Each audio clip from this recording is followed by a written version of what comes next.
আসলে এই যে আমাদের এখানে যে খাল খননের বিষয়টা, এটা হলো প্রত্যেক সরকারের সময়ই খাল খনন হয়, কিন্তু দৃশ্যমান না। অফিস এবং ঠিকাদার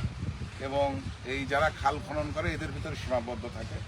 এই শহীদ প্রেসিডেন্ট জিয়াউর রহমান যে উদ্দেশ্যে এই খাল খনন করেছিলেন, অধিকাংশ খালগুলো এখন ব্যক্তিগত দখলে চলে গেছে। কেউ পুকুর এবং নিজের স্বার্থে ধান চাষ করা, নিজের স্বার্থে ব্যবহৃত করা হচ্ছে। কিন্তু প্রতি বছরই কিন্তু এই সরকার এই খাল খনন করে। এটা একটা দুর্নীতি প্রসেসের ভিতর দিয়ে এই সরকারি অর্থ লুটপাট করা হচ্ছে দীর্ঘ বছর ধরে। আমাদের বর্তমান প্রধানমন্ত্রী শহীদ প্রেসিডেন্ট জিয়াউর রহমানের একমাত্র উত্তরসূরি জনাব তারেক রহমান, ওনার অসমাপ্ত কাজগুলো উনি করার জন্য আবার উনি রাষ্ট্রীয়ভাবে এই উদ্যোগ নিয়েছেন। তা আমরা এবার চেষ্টা করব এবং এই দুর্নীতি মুক্ত করে সরকার যে অর্থায়নে এই খাল খনন করবে, এবং শহীদ প্রেসিডেন্ট জিয়াউর রহমানের যে স্বপ্ন ছিল যে কৃষকরা এখান থেকে উপকৃত হবে এবং কৃষকরা চাষের জন্য এই পানি, প্রবাহমান পানি ব্যবহার করতে পারবে, সেই পানি ব্যবহার করার জন্য যথাযথভাবে সরকারি রাষ্ট্রীয় টাকা এবং রাষ্ট্রীয় যে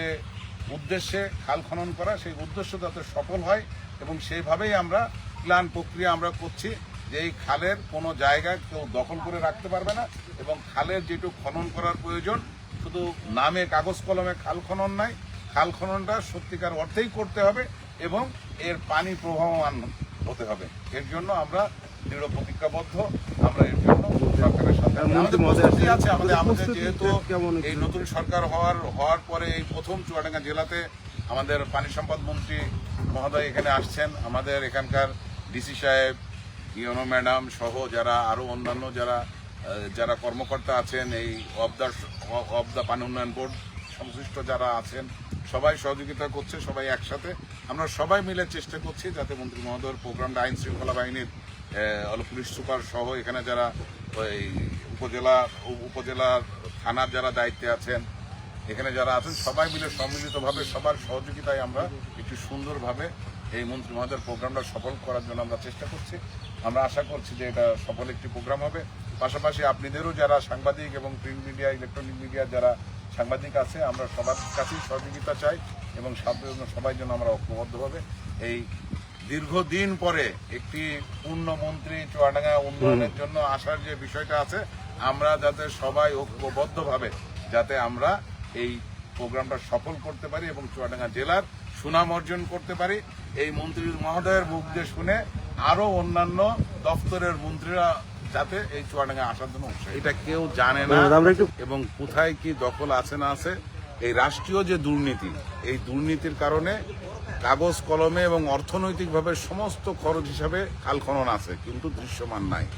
আমরা যেহেতু এটা হলো আমাদের নির্বাচনী অঙ্গীকার ছিল,